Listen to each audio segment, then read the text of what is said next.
अगर आप समझते हैं कि पीटीआई तो ख़त्म हो चुकी है, इमरान खान जेल में पड़े हुए हैं, पार्टी तितर बितर हो गई है, टैग चलते हैं, इमरान खान ख़त्म, तो वो हिस्सा लें इंतखाबात में, हिस्सा ना लें, वो इलेक्शन लड़ें, वो इलेक्शन नहीं लड़ें, आपको कोई फ़र्क ही नहीं पड़ता बकौल आपके, तो फिर क्यों परेशानी है?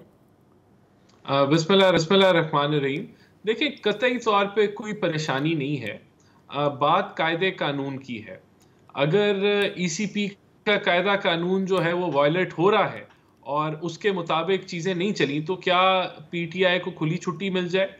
अगर 9 मई का वाकया किया गया है और उसके अंदर एक पार्टी जो है वो मुलव्वस पाई गई है, तो क्या सब लोग आंखें बंद कर लें कि जी इनको लेवल प्लेइंग फील्ड के नाम पे जो है, तो इलेक्शन की आड़ के अंदर जो पीटीआई के जो वायलेशंस हैं, जो उन्होंने कह लें कि कानून कायदे की उनको रद्दी भर नहीं समझा, तो क्या इलेक्शन की आड़ में सब चीजें भुला के उनको दौड़ने दिया जाए? तो अगर ऐसे किया जाना चाहिए बकौल आपके या बकौल किसी के भी, अगर आपके नहीं, तो क्या ये लेवल प्लेइंग फील्ड है?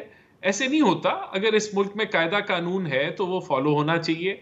जहां तक ईसीपी के फैसले की बात है, तो वो फैसला आया, और अगर एक सिंगल मेंबर बेंच है जो कि उसको कलादम कर रहा है, उस फैसले को रद्द कर रहा है, तो उसकी अगर रिश्तेदारी किसी पीटीआई के कैंडिडेट के साथ है, तो इस पे डेफिनेटली सवाल उठता है कि भाई एक तो सिंगल मेंबर बेंच और ऊपर से आपकी एक कनेक्शन भी निकल रहा है, तो आप ना सुने किसी और को सुन लेने दें।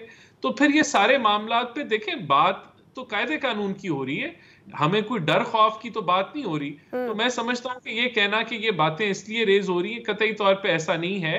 अच्छा। लेवल प्लेइंग फील्ड का ये जरूर मतलब है कि अगर 2 कैंडिडेट रेस में हैं या 3 हैं और एक कैंडिडेट जो है उससे कोई बंदा उसकी गाड़ी के नीचे आ जाता है या वो किसी को गोली मार देता है, तो ये नहीं हो सकता कि आप कहें कि कुछ नहीं होता, अभी उसको रेस दौड़ने दें, अच्छा राना इसका साहब, बाद ठीक ऐसा है, करेंगे। जी। ठीक है, आपकी बात अगर मैं बिल्कुल सही मान लूँ, तो पहले तो मुझे बताएं कि बल्ला निशान होगा या बल्ला निशान नहीं होगा, इससे 9 मई का क्या ताल्लुक है?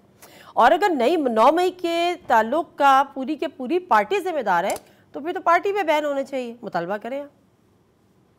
देखिए, मैंने तो आपको एज एन एग्जांपल 9 मई की बात की। जो अच्छा। ईसीपी ने बल्ले का निशान उड़ाया, वो तो वायलेशन ऑफ इलेक्शन कोड या उनके अपने आइन के मुताबिक इलेक्शन ना कराने की वजह से या जो बेजाब्तियां उसकी वजह से उड़ाया गया है, हम्म। तो वो भी कायदे कानून की वायलेशन है ना।